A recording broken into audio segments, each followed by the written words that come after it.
بسم الله الرحمن الرحيم. رب اشرح لي صدري ويسر لي أمري واحلل عقدة من لساني يفقهوا قولي. الحمد لله رب العالمين والصلاة والسلام على سيد الأنبياء والمرسلين وعلى من تبعهم بإحسان إلى يوم الدين. أما بعد فأعوذ بالله من الشيطان الرجيم. بسم الله الرحمن الرحيم. اللهم أرنا الحق حقا وارزقنا اتباعه وأرنا الباطل باطلا وارزقنا اجتنابه آمین یا رب العالمین۔ اے اللہ ہمیں حق کو حق دکھا اور اس پر چلنے کی توفیق عطا فرما، اور باطل کو باطل دکھا اور اس سے بچنے کی توفیق عطا فرما آمین یا رب العالمین۔ اللہم انی اعوذ بک من علم لا ينفع ومن قلب لا يخشع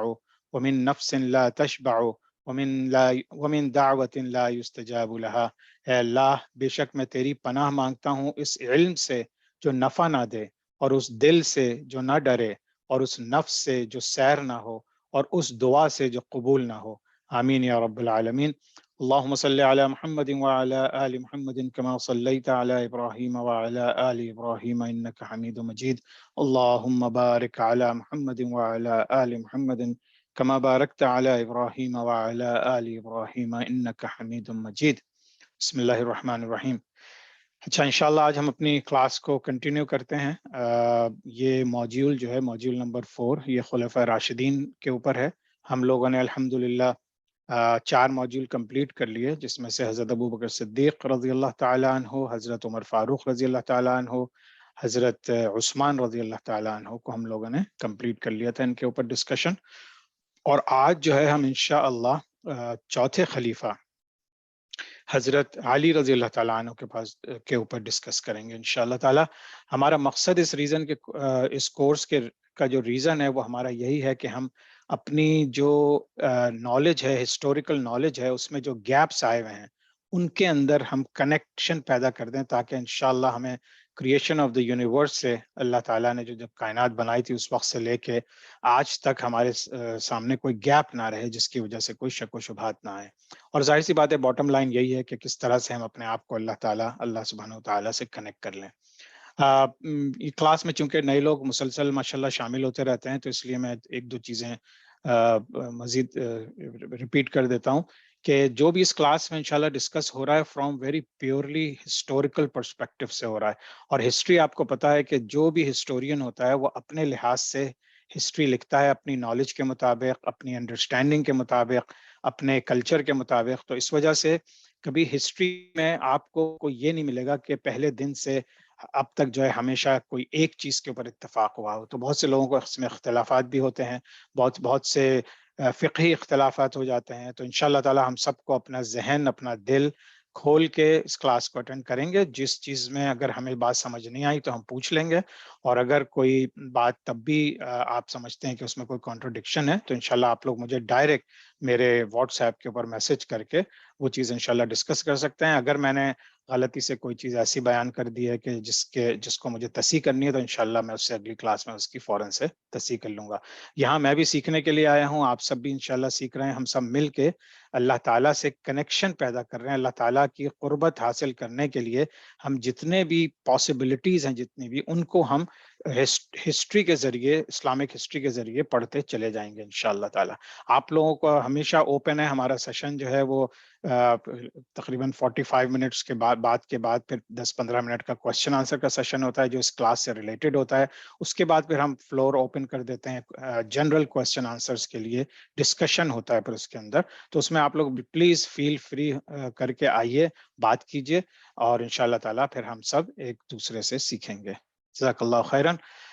اچھا، دنیا کا نقشہ میں ہر دفعہ سب کو بتاتا ہوں کہ پلیز اپنے گھروں میں دنیا کا نقشہ لگائیے، مڈل ایسٹ کا نقشہ لگائیے، تاکہ آپ کو، بچوں کو، فیملی کو، سب کو ایک اندازہ ہو کہ اسلامک ہسٹری جہاں پہ مسلمان شروع ہوئے، پیغمبر کہاں پر آئے، اور پھر کس طرح سے حضور اکرم صلی اللہ علیہ وسلم کے بعد صحابہ کرام کی موومنٹ کہاں پہ ہوئی، کس ملک میں گئے، کہاں انہوں نے دین کو پھیلایا، اینڈ سو آن۔ تو اسلامک ہسٹری اسٹڈی کرنے کے لیے اگر میپ آپ کے سامنے نہیں ہے تو آپ اس وقت تو شاید سمجھ لیں، لیکن یہ کہ پھر ذہن میں نہیں رہے گا کہ مسلمانوں کی موومنٹ کیا ہوئی تھی۔ اور ہسٹری کے لحاظ سے of course you need to know کہ لوگ کہاں سے آئے، کہاں گئے، اور آج کل کہاں پر ہیں۔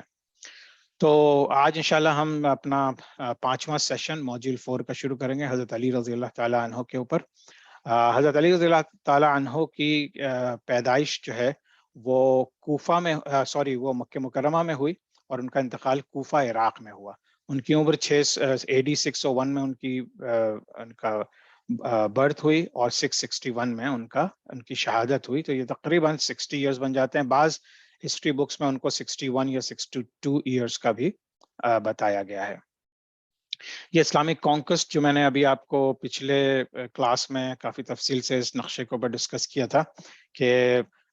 جو اسلامک ورلڈ جو جب حضور اکرم صلی اللہ علیہ وسلم کے پاس تھی، جب اسلام پھیلنا شروع ہوا تھا، تو وہ یہ مکہ، مدینہ، طائف، یہ سارا علاقہ تھا۔ اس کے بعد پھر جو فرسٹ 4 کیلفس تھے ان کے درمیان میں پھر آپ سمجھے تقریباً پورا عربین پیننسولا آ گیا تھا، ایران کی طرف ہم لوگ، پاکستان کی طرف، بلوچستان وغیرہ، یہ ساری چیزیں، افغانستان، پھر اوپر سینٹرل ایشیا کی طرف چلے گئے تھے۔ ایجپٹ تقریباً، نارتھ افریقہ تقریباً آدھا فتح کر لیا تھا۔ تو یہ سارے خلفائے راشدین کے زمانے میں ہو گئے تھے۔ اس کے بعد جب امیت خلافت آئی تو پھر یہ جو پرپل ایریا ہے، یہاں پھر امیت خلافت نے اس سے مزید ایکسپینڈ کر کے پورا نارتھ افریقہ فتح کر لیا تھا، اور اسپین میں چلے گئے تھے۔ اسی طرح سے یہاں ٹرانس آکسیانا تک پہنچ گئے تھے، کابل افغانستان کمپلیٹ ہو گیا تھا، پاکستان کے کچھ حصوں کو ٹچ کرنے لگے تھے۔ تو اس طرح سے یہ مسلمانوں کی ہسٹری صرف اور صرف اگلے سمجھیے کہ 100 سال کے اندر تقریباً یہاں تک پہنچ چکی تھی۔ یہ تھوڑا سا کلوز اپ میپ ہے، ان کو چونکہ آپ کے پاس انشاءاللہ سلائیڈ بھی ہوگی اور کلاس کے اندر اس کی ریکارڈنگ بھی ہوگی، تو آپ لوگ کسی بھی وقت دیکھ سکتے ہیں کہ کس انداز سے میپس کو دکھایا گیا ہے اور بتایا گیا ہے، تاکہ ہم لوگوں کی آسانی سے، یہ جو کلر کوڈڈ ہے، تاکہ ہم لوگوں کو آسانی ہو۔ اچھا، خلافت راشدہ میں ہم نے 3 خلفاء کو پڑھ لیا، آج چوتھے خلیفہ حضرت علی رضی اللہ تعالیٰ عنہ کے اوپر ڈسکس کریں گے۔ اچھا، پچھلی کلاس میں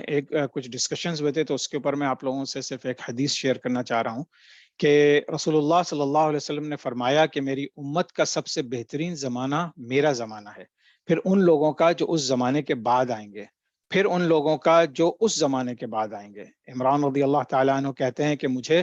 یاد نہیں ہے کہ نبی کریم صلی اللہ علیہ وسلم نے اپنے دور کے بعد 2 زمانوں کا ذکر کیا یا 3 کا۔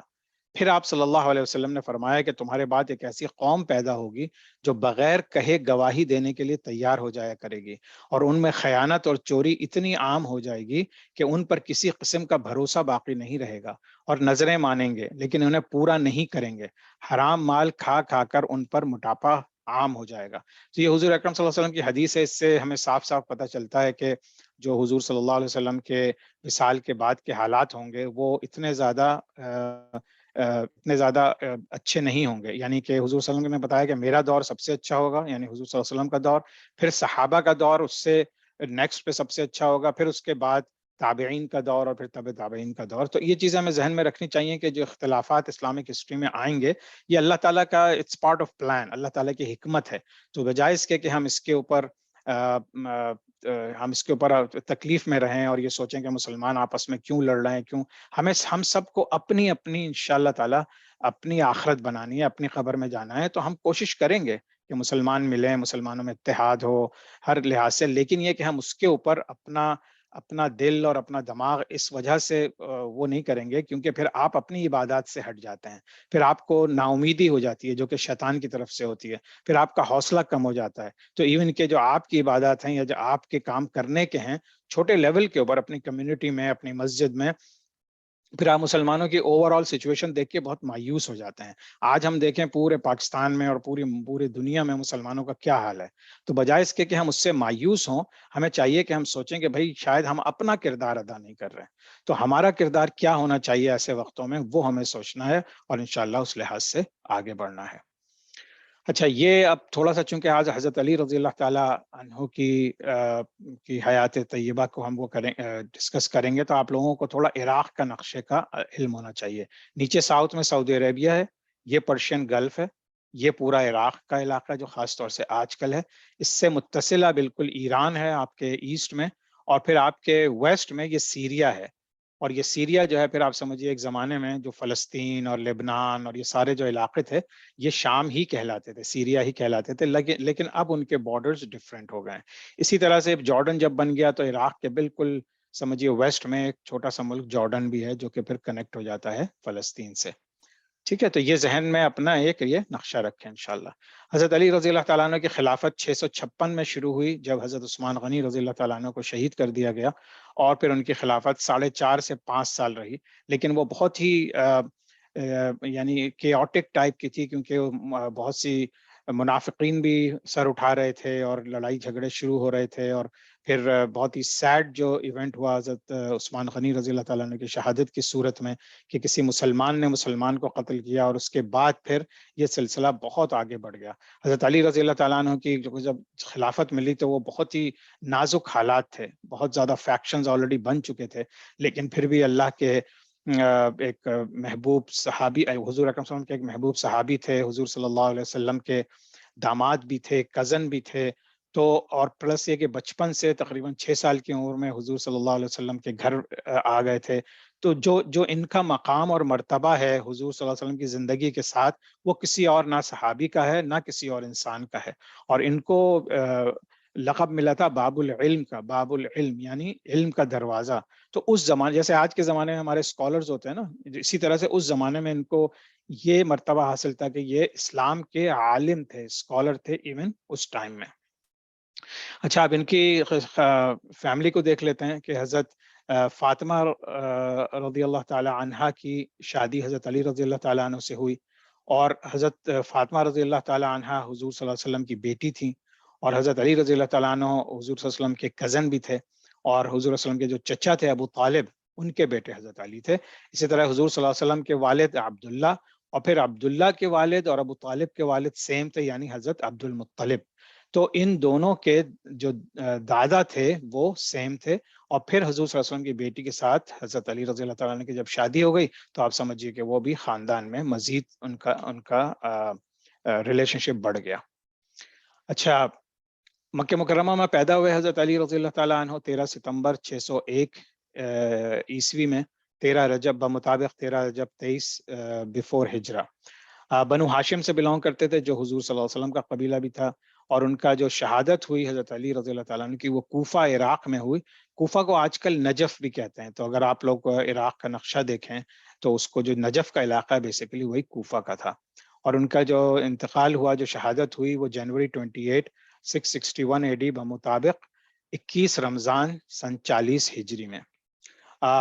ان کو یہ آنر حاصل تھا کہ حضور صلی اللہ علیہ وسلم پہ جب نبوت آئی تو سیکنڈ نمبر پہ جنہوں نے اسلام قبول کیا وہ حضرت علی رضی اللہ تعالیٰ عنہ تھے۔ سب سے پہلے حضرت خدیجہ نے کیا، پھر اس کے بعد حضرت علی نے کیا، پھر ان کے بعد ان کے غلام تھے حضرت زید نے کیا، اس کے بعد پھر آگے بڑھی حضرت ابوبکر صدیق رضی اللہ تعالیٰ نے کیا، اینڈ سو آن۔ تو ان کو بہت سے دوسرے آنرز کہ in addition to all other owners, ان کے پاس یہ بھی آنر تھا کہ اسلام میں سب سے پہلے جو بچے نے اسلام قبول کیا وہ حضرت علی رضی اللہ تعالیٰ عنہ تھے۔ اچھا، چوتھے خلیفہ تھے، ان کی جو دور حکومت تھا سمجھیے 4 ساڑھے 4 سال، وہ بیسیکلی سول وارز ہی چلتی رہی شروع سے آخر تک، کیونکہ حضرت عثمان غنی رضی اللہ تعالیٰ عنہ کی شہادت کے وقت یہ سارے چیزیں شروع ہو گئی تھی، اور اس کے بعد وہ تھم نہ سکیں بلکہ بڑھتی چلی گئیں یہاں تک کہ حضرت علی رضی اللہ تعالیٰ عنہ کو شہید کر دیا گیا۔ اور یہ آپ سمجھیے کہ مسلمانوں کے درمیان جو پہلا بڑے لیول کا فتنہ تھا جو اس وقت شروع ہو چکا تھا۔ اچھا، اور ان کو پھر آخر میں جا کے ابو ملجم نے ان کو شہید کر دیا تھا، اور اس کا ذکر ہم آگے چل کے ابھی کریں گے۔ میں نے باب العلم کا ذکر کیا کہ وہ باب العلم تھے۔ he also helped Prophet Muhammad صلی اللہ علیہ وسلم in writing وحی، یعنی وہ کاتب وحی بھی تھے۔ Again this is another honor کہ جیسے بہت سے دوسرے صحابہ تھے، جب حضور اکرم صلی اللہ علیہ وسلم پہ وحی آتی تھی تو حضرت علی رضی اللہ تعالیٰ عنہ بھی one of those تھے کہ جو وحی کو ڈاکیومنٹ کر لیا کرتے تھے۔ ان کی ایک نارمل سی ہائٹ تھی، لیکن بہت اسٹرانگ تھے، بہت بہادر تھے۔ اللہ تعالیٰ نے طاقت کا بس ایک طاقت کی ایسی طاقت تھی ان کے پاس کہ آپ امیجن نہیں کر سکتے تھے، ایسی بہادری ان کے پاس تھی کہ اس دور میں بھی جب کہ ہر کوئی شہادت کے لیے تیار ہوتا تھا، جو حضرت علی رضی اللہ تعالیٰ عنہ کی شجاعت تھی وہ کسی سے آپ کمپیئر نہیں کر سکتے۔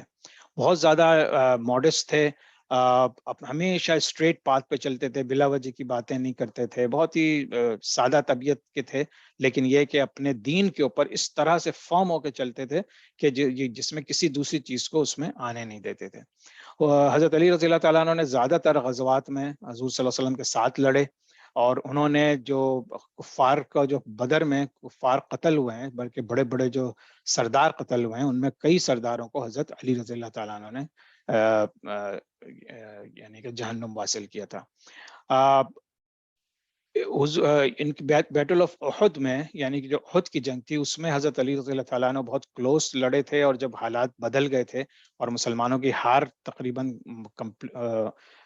یعنی یقینی ہو گئی تھی، تو اس وقت حضرت علی رضی اللہ تعالیٰ عنہ ان کے ایک ڈھال بن کے ان کے ساتھ رہے تھے، اور جب تیر آتے تھے وہ ان کے سامنے آ کے اپنے سینے پہ وہ سارے تیر کھا لیتے تھے۔ تو ظاہر بات ہے ان کی محبت، اللہ سے محبت، رسول صلی اللہ علیہ وسلم سے محبت،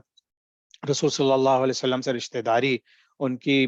بیٹی سے آپ کی شادی ہوئی، تو یہ سارے چیزیں آپ اگر ایک کیفیت کو سوچیں تو یہ ایک ایسی کیفیت ہے کہ جس کے اندر ہر قسم، ہر طرف سے، ہر اینگل سے ایک محبت کا وجود تھا جو حضور صلی اللہ علیہ وسلم کو پروٹیکٹ کر رہا تھا۔ اور یہی تھے حضرت علی رضی اللہ تعالیٰ عنہ جنہوں نے جب خیبر فتح ہوا تھا، اور ہم نے ذکر کیا تھا جب خیبر کی جنگ ہوئی تھی، تو اس وقت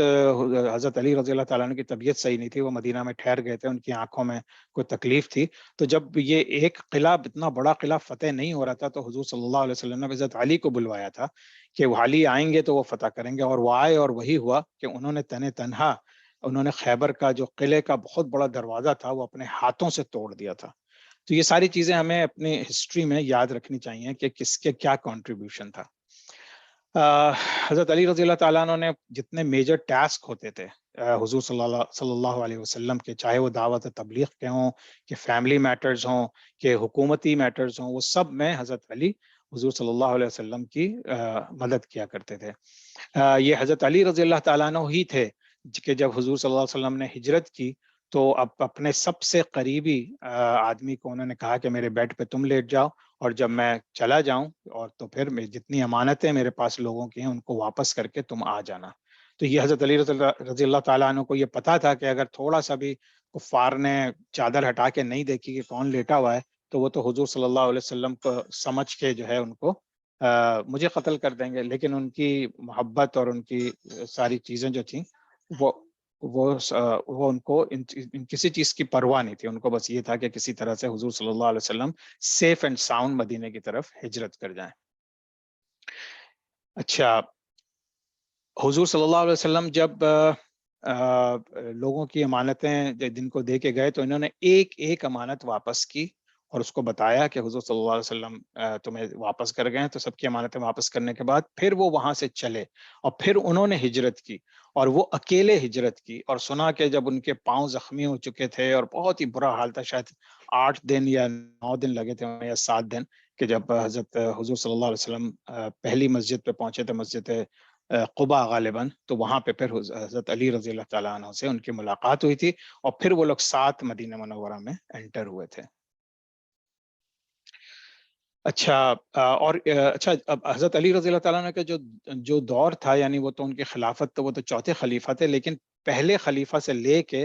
اور باقی تینوں خلیفہ کے دوران گورنمنٹ کے معاملات میں وہ بہت مدد کیا کرتے تھے، کیونکہ بہت وائس تھے، اللہ تعالیٰ نے بہت حکمت دی تھی، بہت طاقتور تھے، بہت بہادر تھے، اور حضور صلی اللہ علیہ وسلم کے اتنے کلوز تھے کہ بہت سے معاملات جو ہیں وہ ہینڈل کر لیا کرتے تھے دوسری گورنمنٹ کے۔ تو اب شروع سے جو ہے حضرت علی رضی اللہ تعالیٰ عنہ کو بھی لوگ موٹیویٹ کرتے تھے کہ وہ ریبیل کریں دوسرے خلیفاؤں کے خلاف، لیکن حضرت علی رضی اللہ عنہ نے کبھی ریبیل نہیں کیا،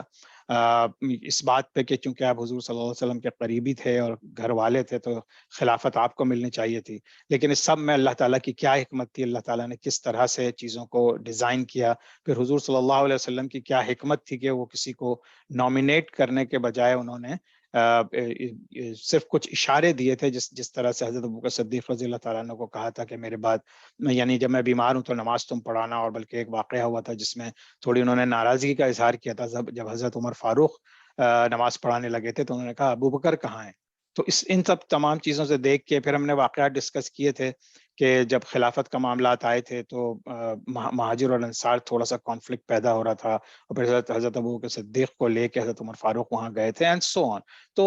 اب ظاہر بات ہے حضور صلی اللہ علیہ وسلم کا وصال ہو چکا ہے، دو تین خلیفہ بھی اب گزر چکے ہیں، اب حضرت علی رضی اللہ تعالیٰ عنہ کا وقت آیا ہے. لیکن ان کا جو حلم تھا، ان کا جو علم تھا، ان کی جو وزڈم تھی، اس سب سے یہ چیز ثابت ہوتی ہے کہ this was the best that Ali رضی اللہ تعالیٰ عنہ could have done، اور انہوں نے وہ کیا. اور جب حضرت عثمان غنی رضی اللہ تعالیٰ عنہ کی شہادت ہو رہی تھی، یعنی کہ جب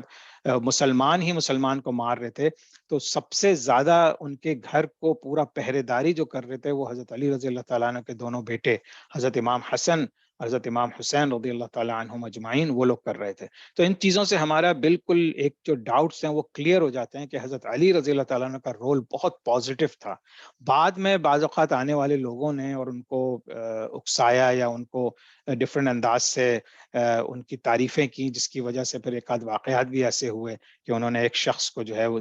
آگ میں جلایا کیونکہ وہ ان کو کہتا تھا کہ آپ خدا ہیں. اب ظاہر سی بات ہے حضور صلی اللہ علیہ وسلم کی جو تعلیمات تھی وہ ہمارے لیے یہی تھیں کہ اللہ صرف ایک ہے، سارے اس کے بندے ہیں، حضور صلی اللہ علیہ وسلم اللہ کے آخری نبی ہیں، اور لیکن اللہ تعالیٰ کی جو ذات ہے وہ یکتا ہے، وہ یونیک ہے، وہ کبھی کسی کے اندر داخل ہو کے نہیں آ سکتی. یہ سب چیز تعلیمات ہمیں معلوم تھیں، صحابہ کو بھی معلوم تھیں. تو اس وجہ سے بجائے اس کے کہ کسی کوئی موٹیویٹ ہوتے ہوئے ان چیزوں سے، انہوں نے اسلام کی بیسکس کو برقرار رکھا. اور الحمدللہ آج تک آنے والی تاریخوں میں ہم پڑھتے ہیں کہ کس طرح پھر ان کی اولاد نے، امام حسن رضی اللہ تعالیٰ عنہ نے اور حضرت امام حسین رضی اللہ تعالیٰ عنہ نے کس طرح سے قوم کو یونائٹ کرنے کے لیے اپنی جانیں دے دیں. اچھا، تو حضرت علی رضی اللہ تعالیٰ عنہ بھی عثمان رضی اللہ تعالیٰ عنہ کی طرح ہی چاہتے تھے کہ کسی مسلمان کا بلڈ نہ گرے، کیونکہ حضرت عمر فاروق رضی اللہ تعالیٰ عنہ تک جو ہے یہ حال تھا کہ جنہوں نے ان کو شہید کیا وہ ایک نان مسلم تھا. لیکن حضرت عثمان کو پھر ایک مسلمان نے شہید کیا، پھر حضرت علی رضی اللہ تعالیٰ عنہ کو ایک مسلمان نے شہید کیا، اینڈ سو آن. تو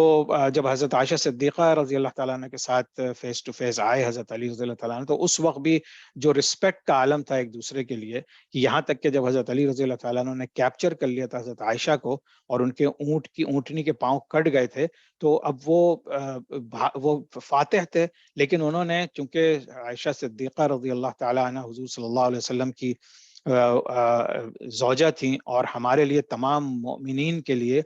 وہ ہماری مائیں ہیں، ہماری امہات المؤمنین ہیں، تو اس وجہ سے وہ عزت برقرار رکھتے ہوئے انہیں پردے میں انہوں نے مدینہ منورہ واپس بھجوا دیا تھا. تو یہ سارے جو واقعات ہیں یہ ہمیں ذہن نشین کر لینا چاہیے کہ کس طرح سے اسلام جو ہے وہ پھیلنا شروع ہوا اور کس طرح سے واقعات اور آزمائشیں آئیں، لیکن کس طرح سے حضور صلی اللہ علیہ وسلم کے صحابہ نے اس کو اپنے دور کے مطابق ہینڈل کیا.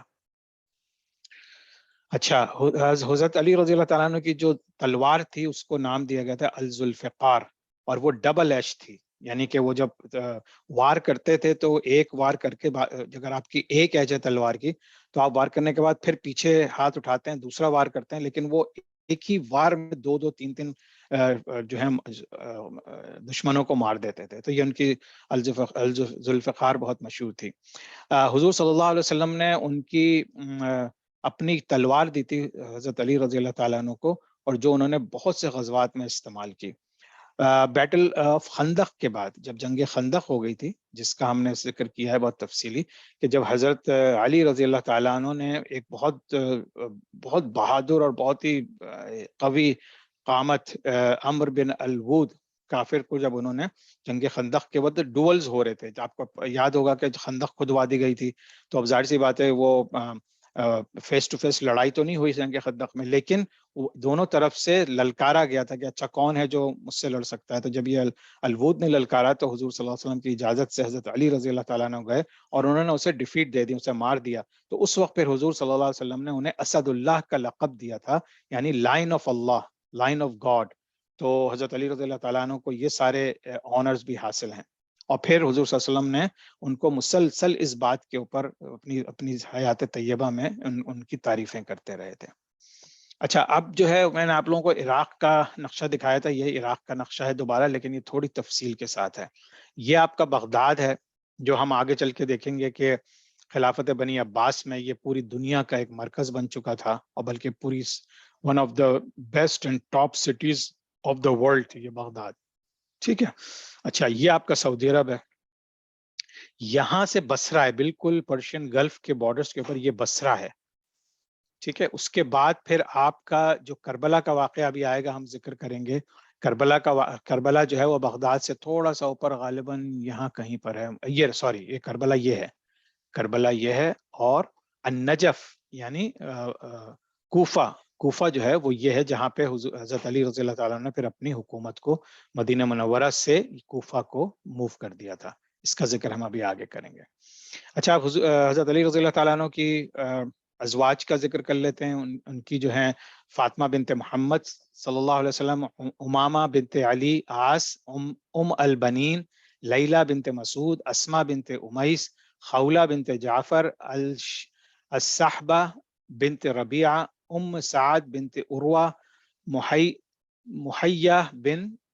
امرا القیس. یہ ان کی 9 بیویاں تھیں. لیکن جو حضرت امام حسین اور حضرت امام حسن, حضرت امام حسین اور حضرت زینب جو ہیں وہ حضرت فاطمہ سے ان کی اولادیں تھیں, اور باقی دوسری بیویوں سے تھیں.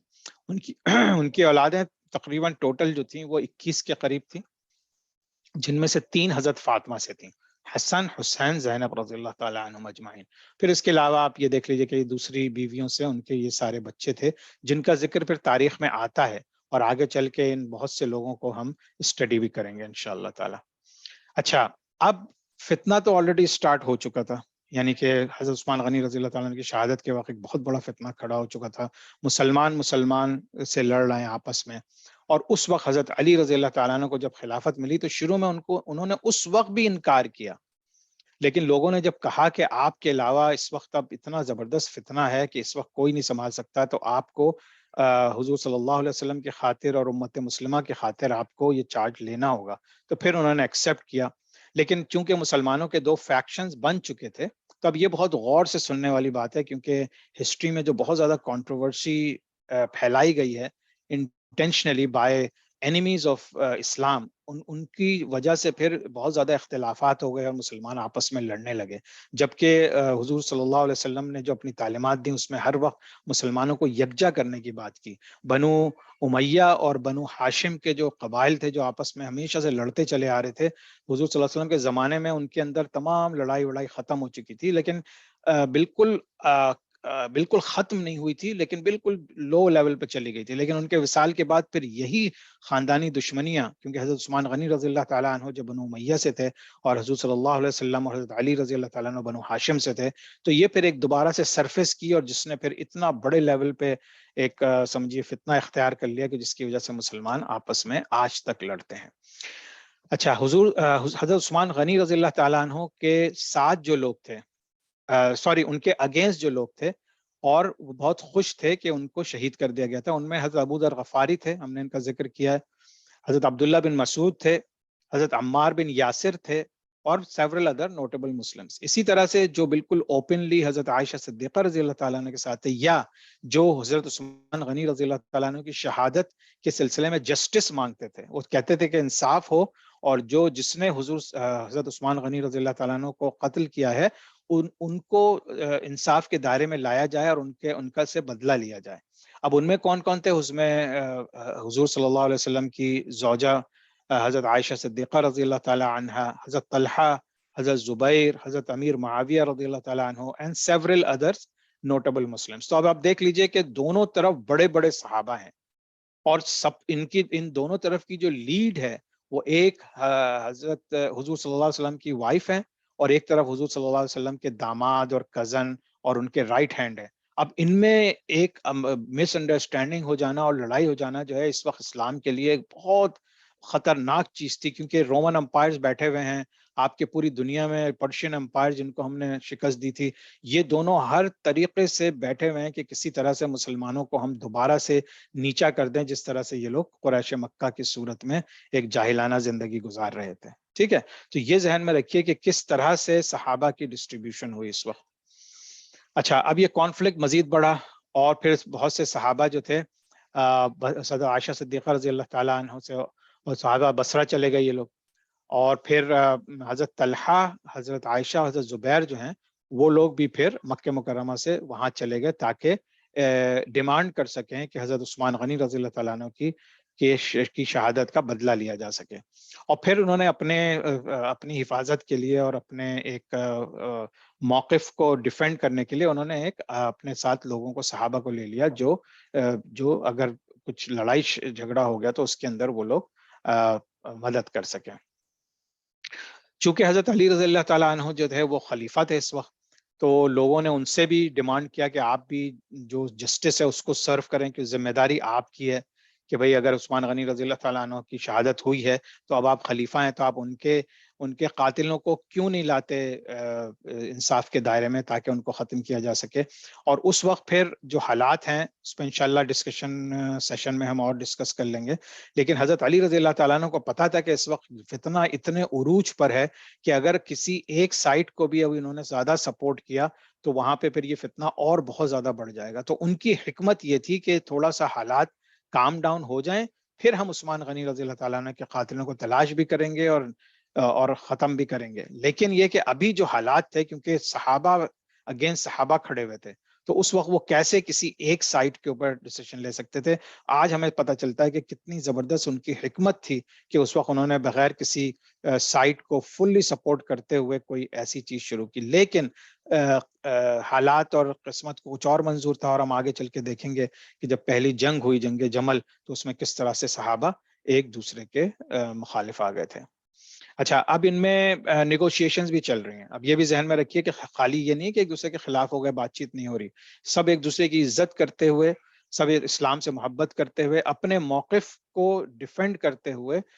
آپس میں نیگوشیشنز چل رہی ہیں. اور پھر ایسا ہوا کہ حضرت علی رضی اللہ تعالیٰ عنہ اور حضرت عائشہ رضی اللہ تعالیٰ عنہ کے درمیان ایک چیز طے ہو گئی کہ اچھا بھائی ہم لڑیں گے نہیں اس میں، اور ہم اس کو بیٹھ کے ریزالو کر لیں گے اور آگے چلیں گے. تو اب یہ ایسا لگ رہا تھا کہ جیسے اب یہ جو دو گروپ بن چکے تھے، یہ دونوں گروپ اب آپس میں بیٹھ جائیں گے. لیکن آپ کو پتا ہے کہ ہر دور میں منافقین بھی ہوتے ہیں، اور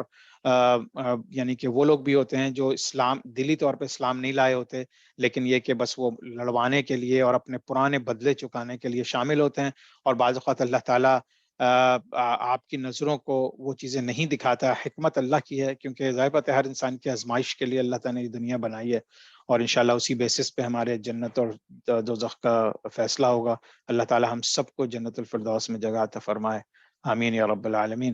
تو اب یہ عراق کا تھوڑا سا فوکسڈ ہے. اب یہ دیکھیے کہ یہ آپ کا بصرہ ہے، یہ کوفہ ہے، یہ کربلا ہے، یہ صفین ہے جہاں پہ اب ایک اور جنگ ہوگی. تو یہ نقشہ اپنے ذہن میں رکھیں. یہ سعودی عرب ہے، پھر آپ کا یہ پورا عراق کا علاقہ ہے، یہ سیریا کا علاقہ ہے. صفین جو ہے وہ آپ سمجھیں بالکل سیریا کے اندر ہے لیکن عراق کے قریب. تو یہ اب ہم آگے چل کے اس کو دیکھتے ہیں کہ اب ہم ذکر کرتے ہیں جنگ جمل کا، جو ایک نہایت ہی خطرناک اور تکلیف دہ موقع تھا اسلامی تاریخ کے لیے. تو جب حضرت علی رضی اللہ تعالیٰ عنہ حضرت عائشہ صدیقہ رضی اللہ تعالیٰ عنہ کے ساتھ ایک کائنڈ آف ایگریمنٹ ہو گیا تھا کہ ہم لڑیں گے نہیں اور ہم اپنے سارے چیزیں ریزالو کریں گے. تو جو منافقین تھے جو حضرت علی رضی اللہ تعالیٰ عنہ کو بہت زیادہ اکساتے تھے اور ان کو ڈفرینٹ انداز سے ان کو سپورٹ کرتے تھے، وہ بھی حضرت علی رضی اللہ تعالیٰ عنہ کے ساتھ سنسیئر نہیں تھے. ان کے اپنے کچھ ایجنڈاز تھے لیکن وہ چھپائے رکھتے تھے. تو جب حضرت علی رضی اللہ عنہ نے ان کو یہ آپس میں پیکٹ کی بات ہوئی، تو پھر انہوں نے سیکریٹلی حضرت علی رضی اللہ عنہ کے آرمی کے خلاف ہو گئے.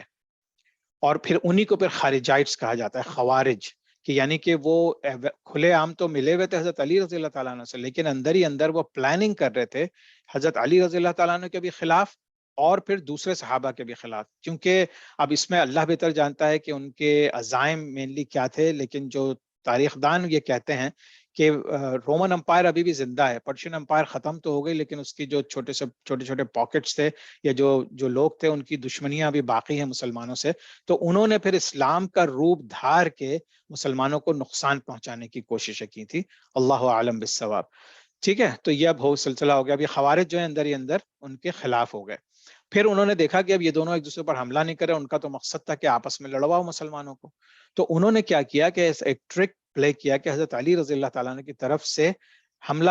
خود کر دیا. اب جو ضابط ہے وہ حضرت علی کی فوج میں تھے، تو حضرت عائشہ صدیقہ رضی اللہ تعالیٰ عنہ کی طرف جو فوج تھی وہ یہ سمجھی کہ حضرت علی نے پیک توڑ دیا اور انہوں نے حملہ کر دیا. جب انہوں نے یہ دیکھا کہ ہم رات کے اندھیرے میں حملہ ہو گیا تو انہوں نے بھی پھر لڑائی شروع کر دی، انہوں نے بھی حملہ کر دیا. اب آپس میں بہت بری طرح سے صحابہ ورسز صحابہ کی لڑائی شروع ہو گئی. اور یہ فتنہ شروع کس نے کیا تھا؟ ان چند لوگوں نے جو حضرت علی کی آرمی میں ہوتے ہوئے ان کے خلاف ہو گئے تھے. تو پھر یہ جو جنگ کا نام ہے اس کو جنگ جمل کہتے ہیں، کیونکہ یہ اونٹوں پہ بیٹھ کے لڑی گئی تھی، battle of camel 656 a D میں، اور یہ ان دو صحابہ کی فورسز میں ہوئی. اور یہ اسلامک ہسٹری کی پہلی بیٹل تھی کہ جس میں دو مسلمان آپس میں ایک دوسرے کے ساتھ گتم گتا تھے. حضرت علی رضی اللہ تعالیٰ عنہ کی آرمی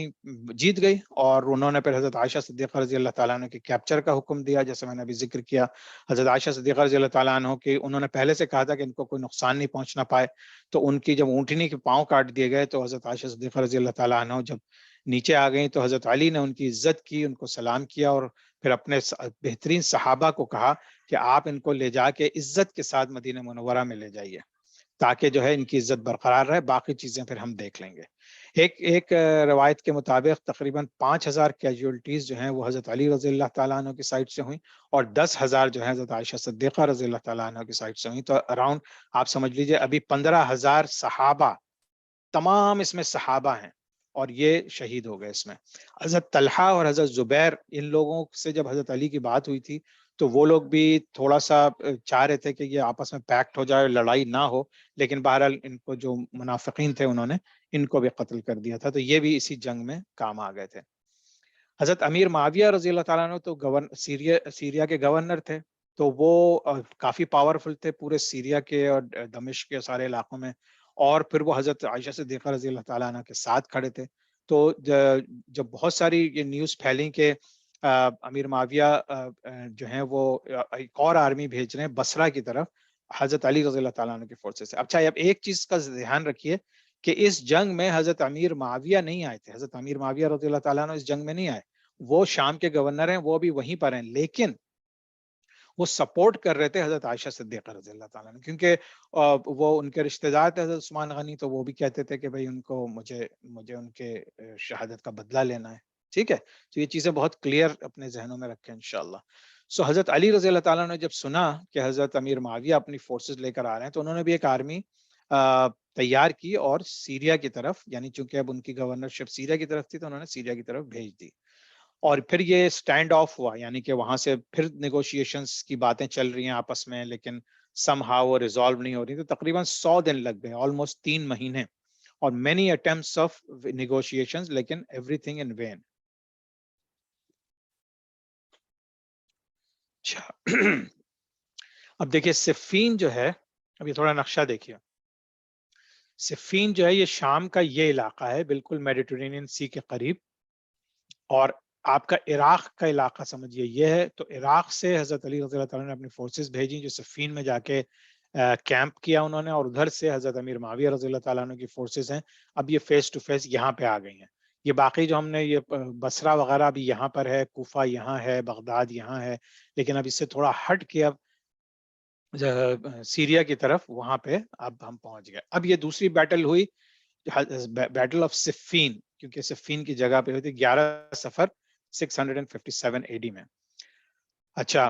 اس میں رپورٹس کہتے ہیں کہ تقریباً 80,000 لوگ جو تھے، سپاہی جو تھے حضرت علی رضی اللہ تعالیٰ عنہ کی طرف سے تھے، اور حضرت امیر معاویہ کی طرف سے تقریباً 1,20,000 لوگ اس جنگ میں شامل تھے. تو تقریباً سمجھیے 2 لاکھ صحابہ اور مسلمان آپس میں لڑنے کے لیے تیار ہیں. پھر یہ کہتے ہیں کہ تقریباً 25,000 کیجولٹیز جو ہیں وہ کی طرف سے حضرت علی رضی اللہ تعالیٰ عنہ کی طرف سے ہوئیں، اور 40,000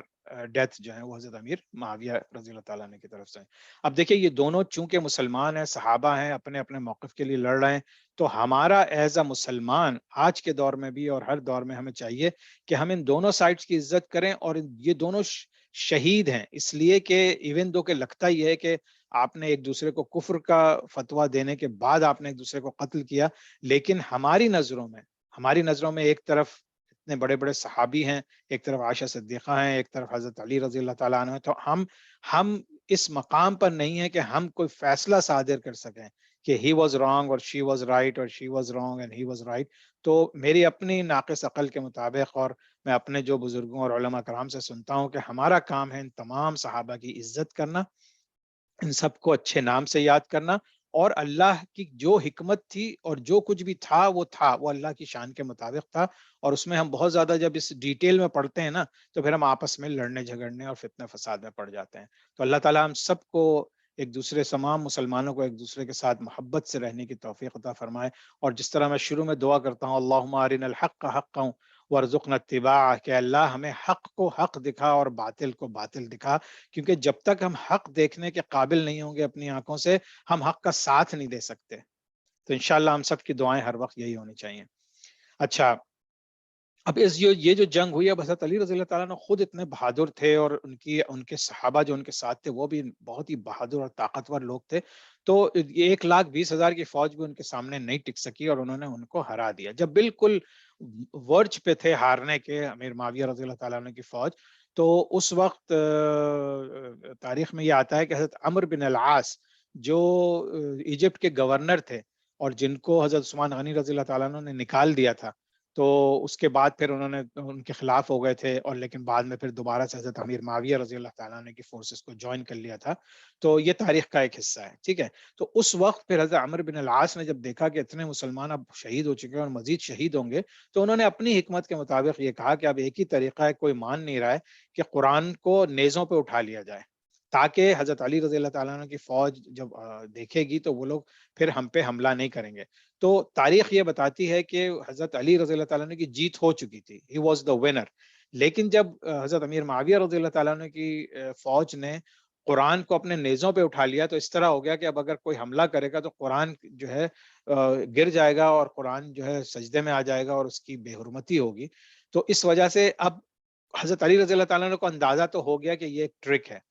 لیکن یہ کہ بہت سے دوسرے صحابہ جو ان کے سائٹ میں تھے، انہوں نے کہا دیکھیے، اب ہم قرآن کے خلاف تلوار نہیں اٹھا سکتے کہ ہم اپنی تلوار سے وار کریں گے تو قرآن شہید ہو جائے گا، قرآن گر جائے گا۔ تو اس وجہ سے پھر حضرت علی رضی اللہ تعالیٰ عنہ نے جنگ روک دی، یعنی کس کی عزت میں؟ قرآن کی عزت میں۔ تو اب صفین کا میں آپ لوگوں کو ایریا دکھا چکا ہوں۔ اچھا، اب جب یہ واقعہ ہوا تو اب جنگ رک گئی، لیکن اب اس کا فیصلہ کیسے ہو؟ کیونکہ جب جنگ رک گئی تو اب اس میں ونر اور لوزر ڈکلیئر نہیں ہوا، تو پھر اس کے اوپر یہ فیصلہ کیا گیا کہ آربیٹریشن ہو، کیونکہ اسلام میں بھی آربیٹریشن کا ایک مقام ہے، اور جب کوئی کانفلکٹ نہیں صحیح سے ریزالو ہو رہا ہو تو پھر آربیٹریشن ہوتی ہے، کچھ اچھے بڑے سمجھدار دیندار لوگ درمیان میں پڑھتے ہیں، اور پھر وہ آپس میں فیصلے کرتے ہیں، اور پھر دونوں سائڈ اس پہ ایگری کرتی ہیں، تو یہ آربیٹریشن ہے۔ تو حضرت جیسے میں نے ذکر کیا، حضرت عمرو بن العاص جو ہیں وہ پہلے تو وہ حضرت عثمان غنی رضی اللہ تعالیٰ عنہ کے خلاف ہو گئے تھے، لیکن بعد میں پھر حضرت امیر معاویہ کے ساتھ ہوئے تاکہ عثمان غنی رضی اللہ تعالیٰ عنہ کی شہادت کا بدلہ لیا جا سکے۔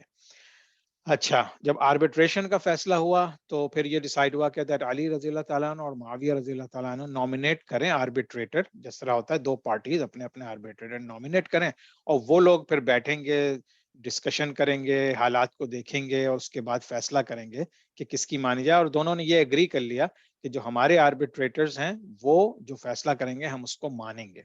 تو حضرت معاویہ رضی اللہ تعالیٰ عنہ نے نامینیٹ کیا حضرت عمرو بن العاص کو اپنی طرف سے، اور حضرت علی رضی اللہ تعالیٰ عنہ چونکہ ان کے اوپر بہت پریشر ہوتا تھا صحابہ کا، دوسرے صحابہ کا، اور وہ بہت حکمت والے تھے، وہ دوسروں کی باتیں مانتے بھی تھے اگر انہیں لگے کہ شاید میری اپنی جو ڈیسیشن ہے وہ شاید صحیح نہیں ہے اور صحابہ کا صحیح ہے۔ تو حضرت علی رضی اللہ تعالیٰ عنہ تو چاہتے تھے کہ مالک اشتر رضی اللہ تعالیٰ عنہ اور عبداللہ بن عباس رضی اللہ تعالیٰ عنہ میں سے کوئی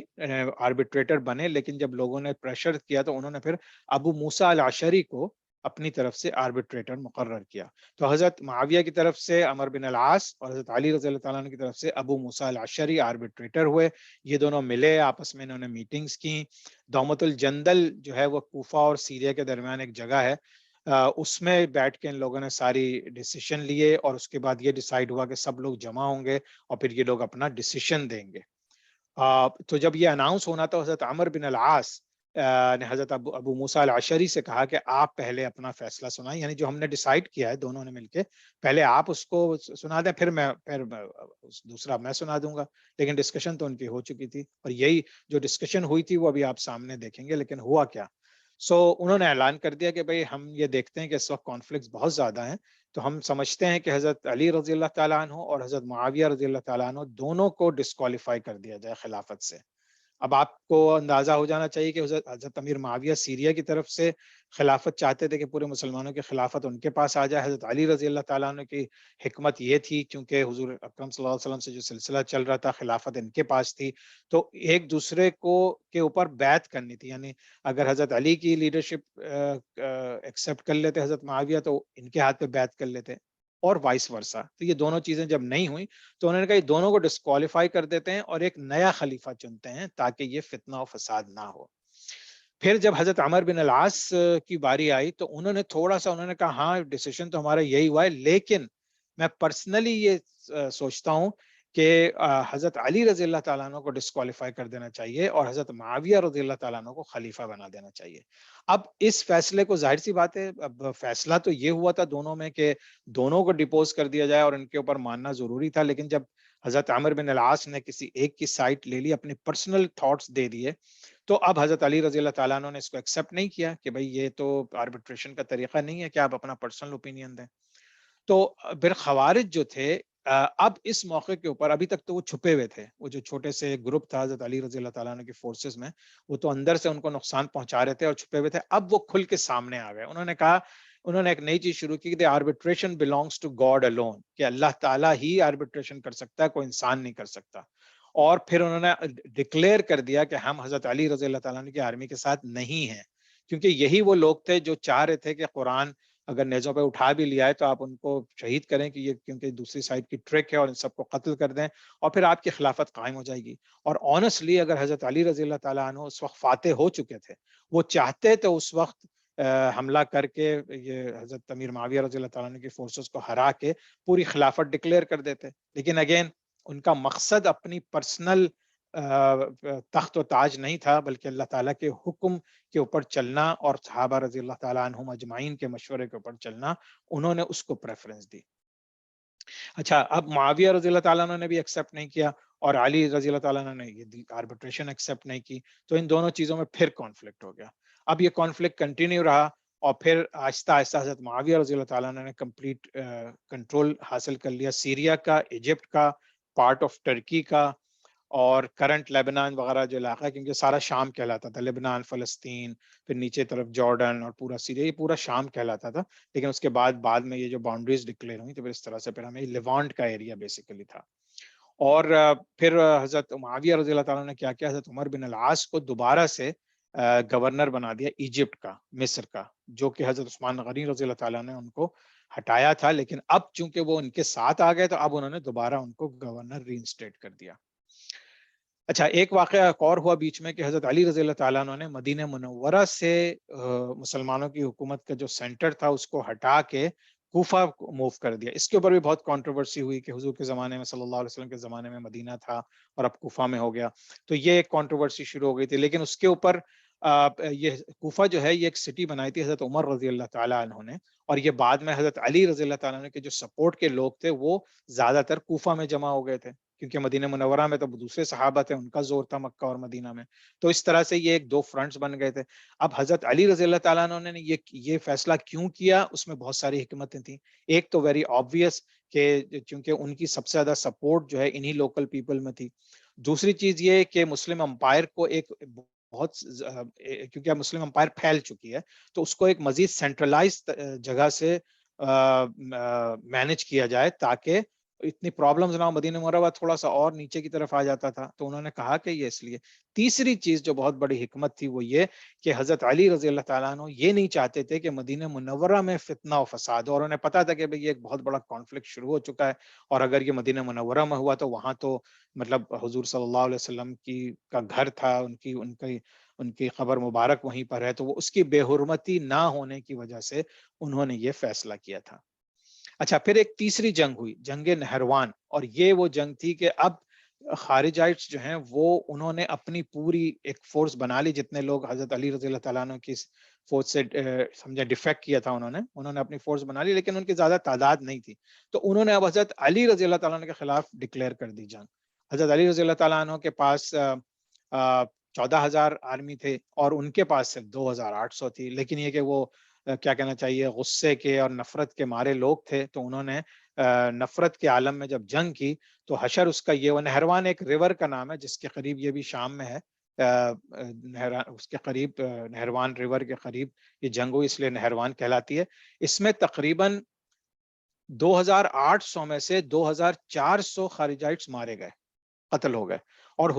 حضرت علی رضی اللہ تعالیٰ عنہ کی فوج میں سے صرف 7 اور 13. آپ دیکھیے کوئی کمپیریزن ہے؟ اس سے ظاہر ہوتا ہے کہ جب کوئی انسان کے اندر اللہ کا ایمان ہوتا ہے، اللہ کی مدد ہوتی ہے، تو پھر وہ کس طرح سے دشمنوں پہ غالب آتا ہے جو آلریڈی ایک منافق اور مرتدین والا رول ادا کر رہے ہیں. تو الحمدللہ ان کی جیت ہوئی،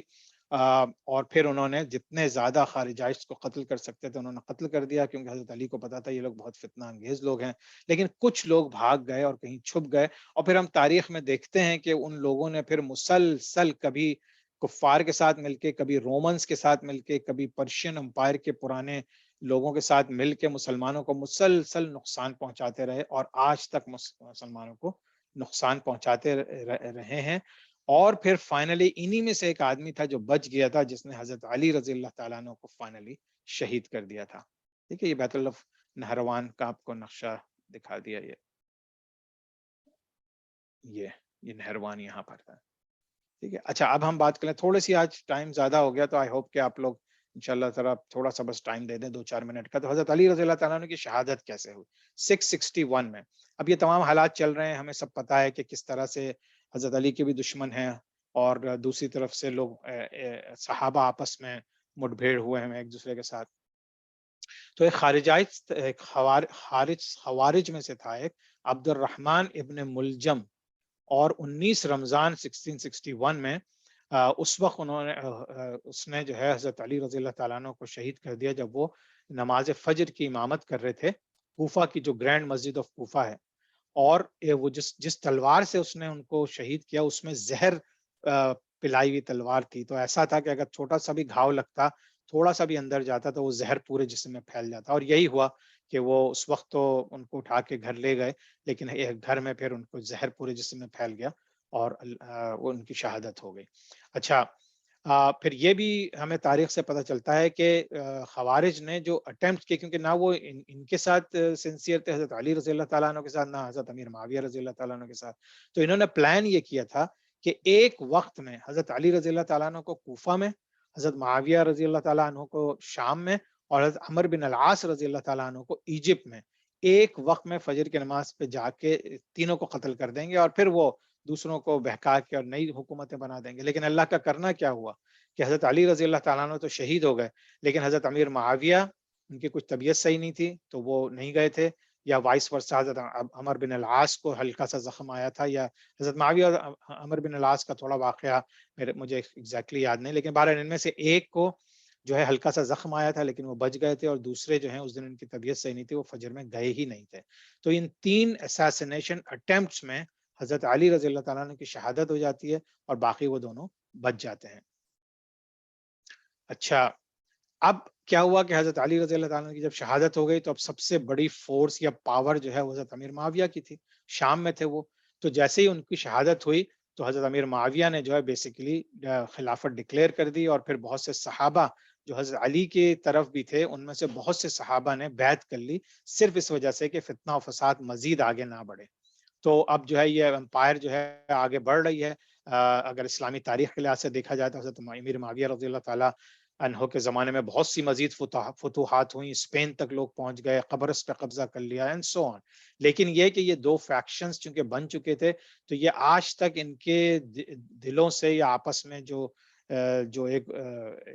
اس کو بغض تو نہیں کہنا چاہیے کیونکہ صحابہ تھے، لیکن ایک جو ڈفرنس آف اوپینین تھا وہ آج تک اس وجہ سے چل رہا ہے، اور ڈفرنٹ فیکشنز بن چکے تھے. اور آج بھی ہم دیکھتے ہیں کہ آج کے دن تک کہ ہمیں ہسٹورینز جو ہیں مختلف دونوں سائٹس کے ہسٹورینز ہیں، اپنی اپنی طریقے کی اپنی اپنی ہسٹوریکل نالج کے مطابق وہ لکھتے ہیں، لیکن اس کے اوپر اگریمنٹ آج تک نہیں ہو سکا. اور سبحان اللہ لگتا یہی ہے کہ یہ کوئی ایسی چیز نہیں ہے کہ جس کے اوپر تمام مسلمان کبھی بھی اکٹھا ہوں گے، جب تک کہ حضرت عیسیٰ علیہ السلام واپس نہیں آ جاتے یا حضرت امام مہدی کا ظہور نہیں ہو جاتا. پھر میں بھی کہ بہت سی کنٹروورسیز میں ایک دوسرے کی جو غلط فہمیاں ہیں وہ دور ہو جائیں، اور انشاءاللہ ایک دفعہ پھر سے مسلمان ایک دوسرے کے ساتھ مل جائیں. اور اللہ تعالیٰ سے دعا ہماری یہی ہے، ہر وقت یہی ہے کہ اللہ تعالیٰ مسلمانوں کو مسلمانوں کے اوپر رحم کرے اور ان کو ایک دوسرے کے ساتھ یونائٹ کر دے، آمین۔ آپ ٹھیک ہے، آج تو ہم اتنا ہی پڑھتے ہیں انشاءاللہ تعالیٰ۔ ابھی ہم پھر کوشچن آنسر کا سیشن اوپن کرتے ہیں 10-15 منٹ کے لیے، اور اس کے بعد پھر ہم اوپن ڈسکشن کریں گے۔ کوشچن آنسر کے سیشن میں پلیز آج کی کلاس سے ریلیٹڈ سوال کیجیے گا، اور بہت چھوٹے چھوٹے سوال کیجیے گا، اور پھر جو ڈسکشن یا جو لمبے سوالات ہیں وہ انشاءاللہ ہم ڈسکشن سیشن میں کریں گے۔ اگلے ہفتے ہم اسٹڈی کریں گے خلفائے راشدین کے زمانے کے بعد کیا ہوا، خاص طور سے حضرت امام حسن رضی اللہ تعالیٰ عنہ،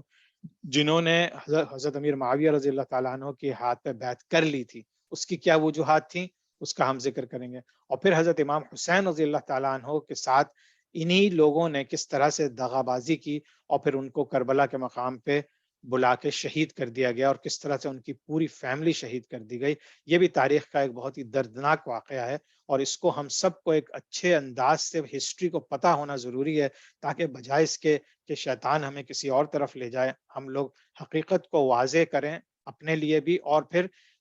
باٹم لائن جو میرا اپنے لیے مشورہ ہے اور آپ سب کے لیے، کہ پلیز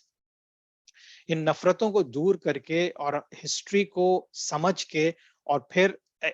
بزرگوں کا، علماء کا، صحابہ کا، سب کا مان رکھتے ہوئے، سب کی عزت کرتے ہوئے پھر ہم آگے بڑھیں اور مزید چیزوں کو پڑھیں بھی اور ایک دوسرے کو پڑھائیں بھی انشاءاللہ۔ تو آج تک کے لیے اتنا ہی، پھر ہم کوشچن آنسر کا سیشن شروع کرتے ہیں۔ سبحانک اللہم و بحمدک، نشہد ان لا الہ الا انت، نستغفرک و نتوب الیک۔ السلام علیکم ورحمۃ اللہ وبرکاتہ۔